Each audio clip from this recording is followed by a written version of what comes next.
مساء الخير يا فندم. أنا سعيد جدا بوقوفي على المسرح دلوقتي قدام حضرتك. أنا اسمي مصطفى صبري عبد الفتاح من اسكندرية، ومعايا زميلي صفوت جرجس عوض من الجيزة. المشروع بتاعنا بيتكلم عن إيجاد حل طبي وفعال للتغلب على ألم الشوكة العظمية. في البداية يا فندم كنت عايز أوضح لحضرتك إن أنا وصفوت لينا أشخاص عزيزة جدا علينا عندهم ألم الشوكة من زمان جدا، وكل يوم كنا بنشوفهم بيتألموا قدام عينينا ومش بنقدر نساعدهم. عشان كده الهدف بتاعنا واصرارنا كان ان احنا نلاقي حل دايم نقدر نتغلب بيه على الم الشوكه، بحيث ان احنا نساعدهم بيه ونساعد طبعا اي حد عنده شوكه عظميه. الشوكه العظميه يا فندم بتكون موجوده اسفل القدم عند كعب الرجل، وطبعا ليها حلول سابقه زي مثلا حقن الكورتيزون وحقن البي ار بي وحقن البلازما، ولكن كل الحقن دي هي مجرد مسكنات بس مش اكتر. ومعظم الناس بتلجا للحل التقليدي وهو ارتداء وساده سيليكون اسفل الكعب بحيث انها تخفف الالم شويه.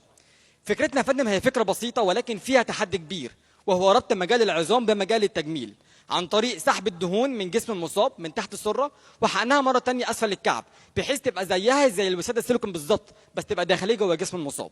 وطبعا عشان ننفذ التجربه رحنا كليه طب جامعه المنيا للجنه اخلاقيات البحث العلمي، وبالفعل خدنا الموافقه من هناك ونفذنا اول تجربه بمساعده الدكاتره المختصه. وفي النهايه يا فندم كنت عايز اوضح لحضرتك ان انا وصفوت الاشخاص العزيزه علينا دي تبقى والدتي ووالده صفوت.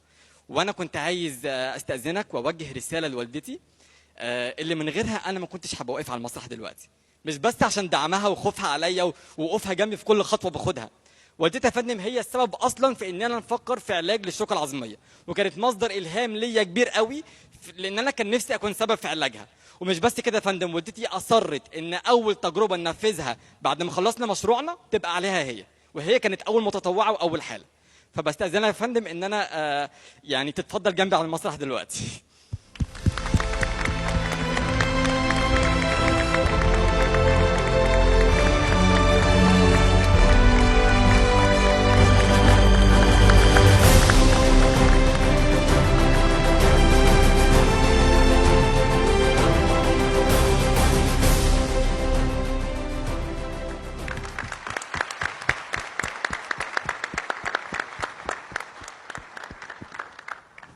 شكرا يا فندم. سيبها تتكلم. اهلا وسهلا. صعب عليا يعني هي ما تعرفش ان هي هتطلع دلوقتي، هي دي مفاجأة. صعب مش عارفه اوصف. مش عارفه اتكلم حقيقي. يعني انا لما فكرت ان انا اتطوع واساعد مصطفى في الفكره دي كنت عايزه اساعده عشان يثق في نفسه ويحس ان هو في دعم، وان انا ممكن اكون مصدقاه، اول واحده اصدقه انه بيكون بيفكر صح. انا كان حلمي لما اول ما عرفت حاجه عن المدرسه دي حسيت ان التعليم فيها صح، حسيت انهم بيتبنوا العقول وانهم هيطلعوا لهم تفكير مختلف. ف يعني بذلت مجهود كبير قوي عشان ادخل الفكره في دماغه انه يتقدم للمدرسه.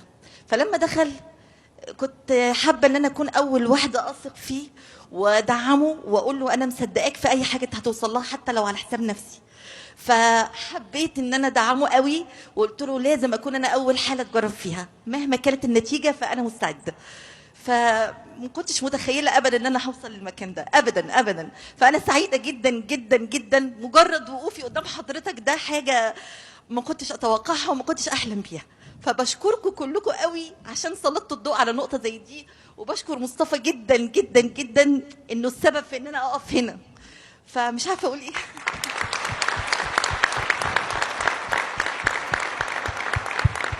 الف شكر يا فندم. شكرا.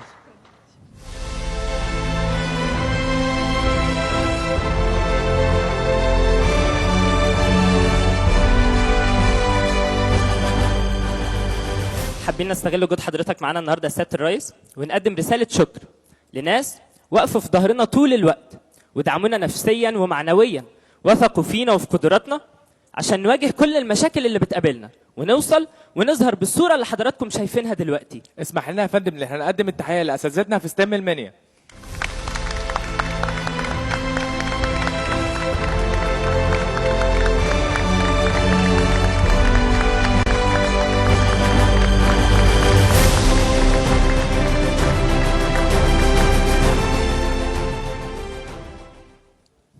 طب خلوهم يبقوا جنبكم ونسقف لهم كلهم تاني.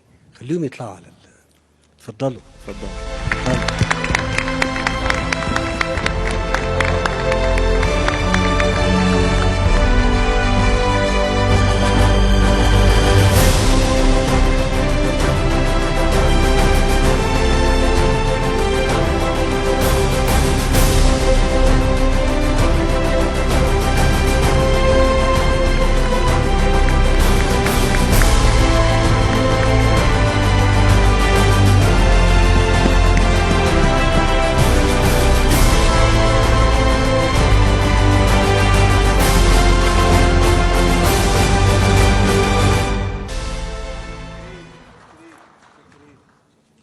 وفي النهايه حابين نشكر حضرتك جدا على زيارتك لينا النهارده يا سياده الرئيس. حقيقي احنا فخورين ومش هننسى ابدا وقفنا قدام حضرتك النهارده. شكرا لحضرتك يا فندم.